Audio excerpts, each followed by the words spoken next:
Welcome in. It's time for another 1v1 at Soccer Down here. I'm Jason Longshore, and we're getting ready for another Atlanta United preseason match tomorrow on the club's website, atlutd.com/live.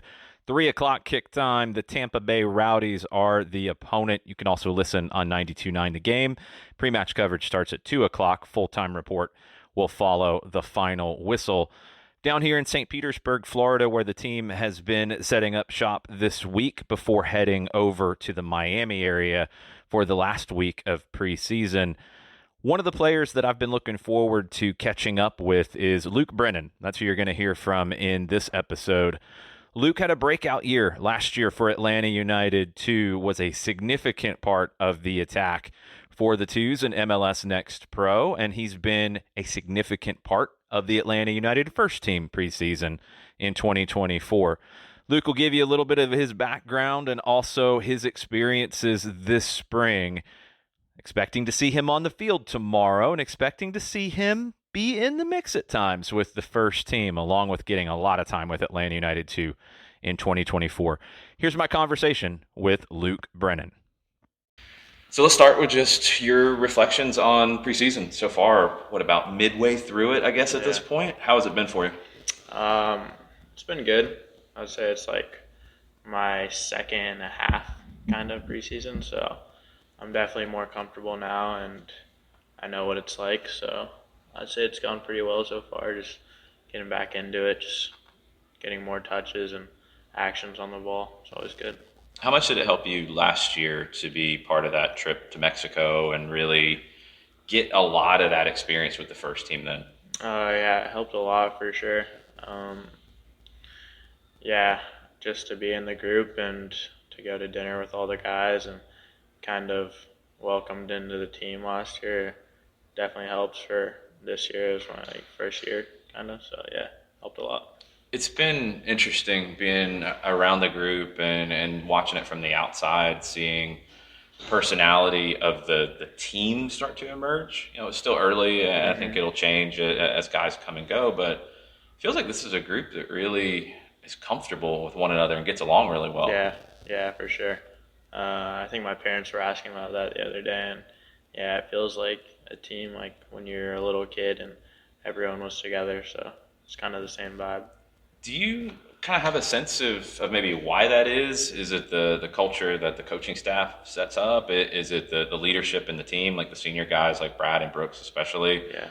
Is it just kind of the collective of the personalities that you have in the group? Yeah, I think all of it, to be honest. The coaches, the leaders, the young guys, like everyone's kind of together, and yeah, it's a really good fit.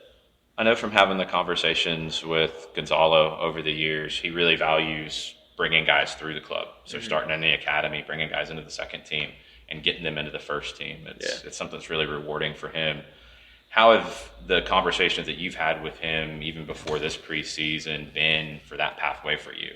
I mean, I think it's pretty clear that I want to play with the first team, and yeah, it was a big step for me last year to get kind of a lot of minutes with the second team and almost like a main role. So it's definitely helped me, a lot of confidence, and I'm just excited and ready to get minutes with the first team. Something I always kind of stress in calling games with you specifically is your fearlessness on the ball, taking guys on, but also taking hits. You know, there were games in Next Pro last year, felt like you were fouled 6-7 times in the game. Where does that come from for you? I just like to be myself on the field, and I think I like to dribble a lot, and when you dribble, you get kicked, unfortunately. I just always, if I lose the ball, I think it's not really a bad thing, and to keep going and try again. And I just like to make my opponent or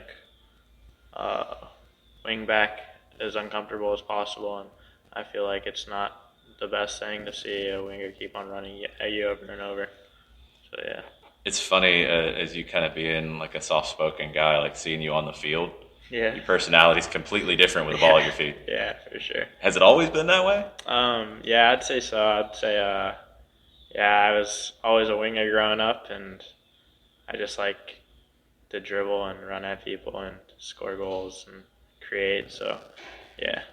Who are the wingers that when you were coming up that you were like, that's how I want to play, that's how I want to be? Yeah, I mean, obviously everyone would see Neymar, and my brother is also a big influence on me. My brother would like do all the tricks and stuff, and I kind of learned um, what tricks to do and which ones work, and not do like rainbow flicks over people's heads. So I'd say, yeah, my brother, Neymar, even like just watching Messi and Ronaldo, like obviously the goats of football, just watching them just like try to learn little things, step overs, yeah, all of that. You break out a rainbow in a match, I'm going to lose my mind. Yeah. I'll tell you that right now. No. I'll break a microphone. Yeah, maybe a flick over someone's head if we're winning and I have a goal. Talk about kind of the next step of the evolution, though, as a winger at this level and in this team, whether we're talking first team, second team, in terms of what you have to do off the ball and how you've picked that side up. Yeah, it's definitely a lot of work, and I think it kind of gets overlooked, the amount of running you have to do as a winger and the work defensively. I try to value that as much as my offensive side because it's really important, and you obviously win the ball to score. So it's definitely a big part of the game, and I'm trying to add it to my game and be the best defensive player I can be, and yeah, just work hard off the ball, and then that leads to chances on the ball. So yeah. It's been fascinating to watch the profile of the wingers kind of change in Yeah. the club. How in the past we had a lot of wingers with Atlanta United who would tuck inside and really kind of play off of the forward. Now with guys like Shande and Saba who can stretch the field wide and also tuck inside. Yeah. You know, how do you see your game kind of evolving as you get more minutes with Gonzalo and his staff, and then also with the second team in terms of being able to do all of those different things a winger has to do? Yeah, I think one of my best things is just being wide and going at people. But yeah, I can obviously learn from like guys like Shande being in the pocket, and it's kind of a relationship with your wing back too, where he goes. So being in the pocket and being off the striker is closer to goal, more goals. So I think I could add that to my game for sure. How's the relationship been with somebody like Tyler in the group that's just a little bit older and has had a little bit more of that taste and kind of the pathway that you want to follow? Yeah, I mean, I've kind of watched them grow up in the academy, so guys like him and Caleb, and it kind of opens up your mind to like what I can do if I see him. So that's one thing that helped me with like seeing Tyler score a lot in the Benz last year. Is like, wow, I wonder what the future brings for me. Yeah.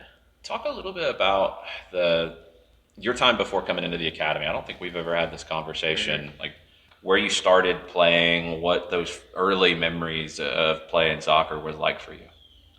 So I started when I was like maybe 2 or 3 at a local church, and yeah, my dad was the coach, and I was just like, I wanna do this kind of thing, and I think from a young age, like I saw it differently. I saw the field and saw the ball, and then I eventually went to a club team, and I was 6, and the first age group was under 9, so you had to be 8 to play. And it's actually a funny story. Tony Annan, the physical director, saw me like dribbling the ball, and my brother was trying out for the team. I wasn't even trying out, and he was like, "Why isn't he trying out?" My mom told him, he was like, he's only 6, and Tony was like, let's bring him to the under 9s. So yeah, I started playing up like 2 or 3 years, and then yeah, I just grew up, loved the sport, and then eventually it became my life. And yeah, now I am where I am today. What are the lessons that somebody like Tony, who has been such a huge influence on you, what are the lessons that kind of stick with you from your time with him? There's a lot of funny memories, funny stories with Tony. I'd say that he kind of treats the game how it is. I was under 9, and he'd coach the same way as when I was at U15. So, yeah. Definitely. Yeah, that's definitely true. I've known Tony long enough to know that. Yeah. Very cool. What was your first team name that you remember? Team name? It was Norcross. Okay. Like And you didn't have like the kind of silly names or whatever. Like I remember playing on the Bandits. That was the first team I ever played on. We just had like special colored jerseys, and they'd just be like the orange team. Yeah. Okay. Yeah. So when you got the opportunity to come over to Atlanta United, obviously had the relationship with Tony. How was that adjustment coming into a professional team's academy? It wasn't like really it wasn't really known back. Like I was like, oh wow, we're getting a professional team, but I kind of always had that chip on my shoulder, and I was like, oh, it's just these other kids I played against or I played with, so it's like kind of like an all-star team of Georgia, and yeah, so he came into that. I remember it was a pretty big deal, and I was just like thinking of it as the best players in Georgia, which it kind of was, and then obviously the academy's taken off from there. So yeah, but it was a pretty big deal. You mentioned last year and kind of becoming a focal point with Atlanta United too, and I mean calling those games and seeing those games. Teams had to base how they defended the team against you because of how important you were. How important was that experience for you right now in preseason with the first team?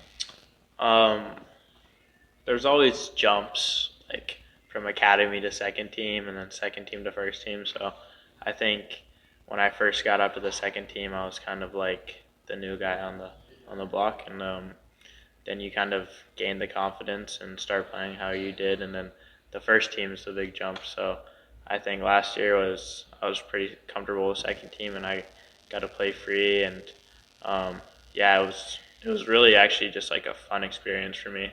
Just I was excited to play on the weekends, even though we weren't the best team.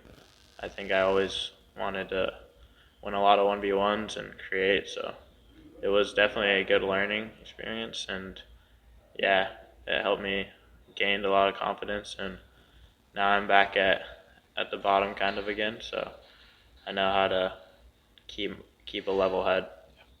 Somebody like Steve Cook with all his experience and his staff, you mentioned giving you freedom in your game. That's a really important thing for you to feel comfortable, right? Yeah, for sure. Steve would kind of tell me to get on the ball as much as I could, and so create. So yeah, it helped me a lot knowing that he had a lot of trust in me. So this preseason, a couple of USL Championship teams, Montreal yesterday with an MLS opponent, playing so many different opponents and traveling a lot to play these games. How has it kind of replicated the feel of getting into a season? Just getting back, like playing games, because I don't know if you remember, but I got hurt like the last. So just playing games just feels good again, and getting back into it, getting like a lot of minutes under your belt is always important, and you just see the actions, like just different things, different ways teams set up, and it all kind of reminds you of how it is. You mentioned getting hurt, the Huntsville game, right? Yeah. Yeah, that's a play that I will always remember because I had the chance to go call that game from Huntsville, and obviously we're all going to remember the goal at the end and everything going into it, but your sacrifice in that moment, that felt like one of those moments watching a young player show that they're ready for what's next. Yeah. Because you're about to get demolished, and you threw your body into it and kept the play alive. Yeah. Just, do you remember how that went? I mean, was there even a thought to it, or you just go? No, it was kind of, I thought of it as like a breakaway. I mean, I get kicked every training session.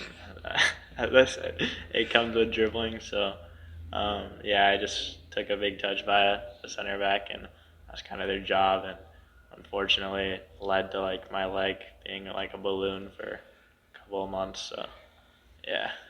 That was one I cringed on. Yeah, that was the one that I was big. like, oh. Yeah, it was weird. Yeah, that was rough. Let's talk just a little bit about what's coming up on Saturday. Playing Tampa Bay Rowdies. Getting down to where games almost feel like regular games now. What is it going to take in your mind for the team to progress from Wednesday against Montreal, a 2-1 win overall in the match, to beating Tampa Bay on Saturday? Um, yeah, I think the first group on Wednesday did really well and set a tempo for us.